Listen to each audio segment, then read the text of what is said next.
विकसित भारत संकल्प यात्रा का कारवां लगातार यूपी में भी जारी है और उसके जरिए केंद्र सरकार की ओर से कई सौगात राज्यवासियों को लगातार दी जा रही है। आज भी यहाँ पर खूंटी में एकलव्य मॉडल विद्यालय की सौगात दी गई और साथ ही साथ ड्रोन कैमरे की मदद से जो किसान हैं आर्थिक सशक्तिकरण की राह कैसे पैदा कर सकते हैं उसकी भी वानगी यहाँ पर देखने को मिली। हमारे साथ जनजातीय मामलों के केंद्रीय मंत्री और साथ ही साथ एग्रीकल्चर विभाग के भी प्रभारी मंत्री अर्जुन मुंडा जी हैं। सर, किस तरीके से ये यात्रा प्रारंभ की गई है और किस तरीके से ये विकास की कहानी लिखी गई? देखिए, माननीय प्रधानमंत्री जी के दूरदृष्टि कि खूंटी के पावन धरती से भगवान बिरसा मुंडा के जन्मदिन यानी जनजातीय गौरव दिवस के अवसर पर एक देश भर के लिए महत्वपूर्ण अभियान विकसित भारत संकल्प यात्रा प्रारंभ की। इसके साथ साथ ही पीएम जनमन के माध्यम से यानी जनजातीय आदिवासी न्याय महाअभियान शुभारंभ किया। तो इससे आप जो महत्वपूर्ण तरीके से समझ सकते हैं कि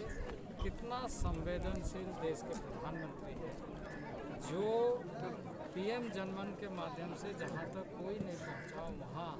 हमारी सरकार, हमारा कार्यक्रम, हमारी योजनाएं और उसे आत्मनिर्भरशील बनाए। ऐसे सोच के साथ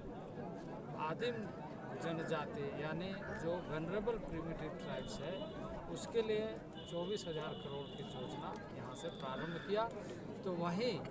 यहाँ से वैन को हरी झंडी दिखाकर हम सब विकसित भारत संकल्प यात्रा के माध्यम से सेल्फ कमिटमेंट होकर के हम सेचुरेशन मोड में कैसे अपने गांव को बना सके, इसके लिए और जो योजनाओं का लाभ मिला है उस योजना का पूरा लाभ हम सामूहिक रूप से इस तरीके से लोगों तक पहुंचाएं कि ये एक योजना नहीं है बल्कि हमारे समृद्धि का आधार है। हमारी समृद्धि में ही देश का समृद्धि है और इसलिए हम सबको विकसित भारत संकल्प लेकर एक एम्बेसडर के तौर पर काम करना चाहिए कि हम अपने गांव के राजदूत हैं कि एक भारत श्रेष्ठ भारत बनाएंगे, हम विकसित भारत बनाएंगे, हम ऐसे भारत बनाएंगे जो हमें गर्व होगा कि हम अपने आने वाले पीढ़ी को एक नए तरीके से, एक नई सोच के साथ देश को विकसित राष्ट्र के रूप में दुनिया के सामने लेकर के आए और दिखा सके। तो देश को विकसित राष्ट्र के रूप में दिखा सके। साथ ही साथ जनजातीय मंत्रालय के साथ एक महत्वपूर्ण प्रभार भी दिया गया है मुंडा जी को और वो है कृषि, क्योंकि देश में जाना जाता है कि कृषि हमारी रीढ़ है और इतनी बड़ी महत्वपूर्ण डिपार्टमेंट की जिम्मेदारी और खूंटी के लिए कितना बड़ा कुछ सौगात और जो खासकर महिला किसान होगी उनके लिए आपकी तरफ से मैं माननीय प्रधानमंत्री जी का आभारी हूँ जिन्होंने मुझे ये दायित्व दिया कि किसानों के बीच में कृषि क्षेत्र में हम काम करें। तो मैं खूंटी के समस्त जनता, समस्त माताओं, बहनों, भाई, बुजुर्ग, युवा, हमारे सभी खूंटी बासिंदों की तरफ से माननीय प्रधानमंत्री जी का आभार व्यक्त करते हुए यही कहूँगा कि जिन योजनाओं को लक्ष्य लेकर कृषि मंत्रालय ने विकसित भारत संकल्प यात्रा को शुभारंभ किया है, उस यात्रा में खूंटी वासियों के साथ मिलकर देश को संकल्पित करते हुए सेचुरेशन मोड में लाने का जो एक उद्देश्यपूर्ण कार्यक्रम है, जिससे हम यह सुनिश्चित कर सके कि वास्तव में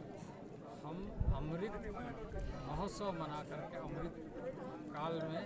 प्रवेश करते हुए अमृत काल मनाते हुए आगामी 25 वर्षों का लक्ष्य लेकर चलेंगे। सर, एक आखिरी सवाल कि जिस तरीके से झारखंड में एक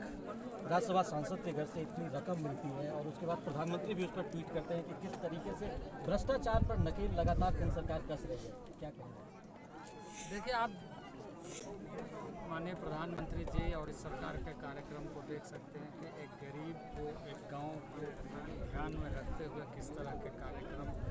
पाई का हिसाब जनता तक पहुँचे, ये कोशिश कर रही है। और दूसरे तरफ ऐसे दल जो बहुत सारी बातें करते हैं, लंबे शासनकाल चला करके वो इस तरह का तिजोरी भर करके अपना काम करते हैं। तो ये आप स्वतः अनुमान लगा सकते हैं कि उनका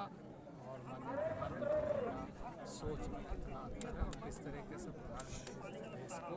समृद्ध भारत बनाना चाहते हैं। तो प्रधानमंत्री की सोच साफ तौर पर झलक रही है कि किस तरीके